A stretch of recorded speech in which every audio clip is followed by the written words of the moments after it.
During our summer vacation, my wife Emily and I stayed at a luxurious five-star hotel. We had a room with a minibar and a stunning sea view. There was a beautiful pool on the hotel grounds. Everything was in pristine condition. The atmosphere was luxurious, attentive staff, and plenty of amenities to suit all tastes.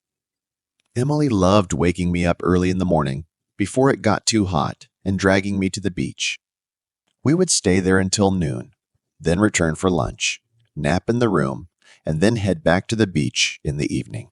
For the first 3 days, I enjoyed the warm sun, the soft sand, and the relaxing sound of the waves. It all felt like a much-needed break from our busy lives. But soon the monotony began to drive me crazy.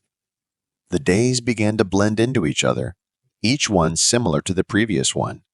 I put up with one more day, hoping that something would change or I could get used to the routine.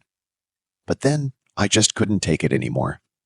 Despite the sunscreen, I ended up burning in some places, and the pain made it almost impossible to sleep at night. I was constantly tossing and turning, and the heat from the burns made me uncomfortable. When I offered to explore the city or even just relax in my room, Emily brushed me off, saying that she had come here specifically to be at the sea and that my complaints were ruining her vacation. She wanted a full beach vacation, and she wasn't going to get in the way of my frustrations. In the end, she insisted that we continue our vacation. I hated the sea passionately, the salty smell, the endless waves, the scorching sun. It all became unbearable. On one of the hottest days, I reached my limit. Halfway to the beach, I stopped, turned around, and told Emily I would wait for her in the room. We had a huge fight right there on the path to the beach. She accused me of being selfish, of not caring about her happiness, and I tried to explain how miserable I was becoming. Eventually, she continued on her way, and I returned to the hotel, happier than ever. I headed to our room, happy to be able to rest and finally be alone. When I entered the room, I was in for a surprise. The sounds of music playing on someone's headphones filled the room. They could be heard even from the hallway. There, at the mirror, stood a young woman, a maid. Judging by the dress lying carelessly on the floor, she was resting. The room looked neat, and on the bed was a towel in the shape of a swan, a symbol of her previous hard work. When she noticed me, her face flushed, and she immediately began to apologize. "I'm sorry, sir," she said, tangling in her dress, her cheeks still crimson. "I'll leave now." She quickly tried to gather her things, but I asked her what she was doing in our room. She froze for a moment and then said quietly, avoiding my gaze, "I just wanted to relax a little. You're not usually in the room at this time, so I thought it would be okay." I nodded, understanding.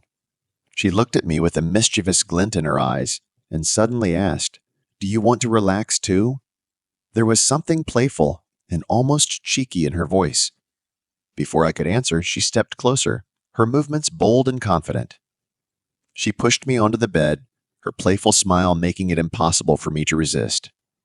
The room was even hotter than it was outside as she helped me remove my shirt. Her touch was gentle, but at the same time there was a sense of urgency in her actions. The heat between us was building, and I found myself giving myself over completely to the moment. There was something liberating about it, something that made me forget about arguments, monotony, and sunburn.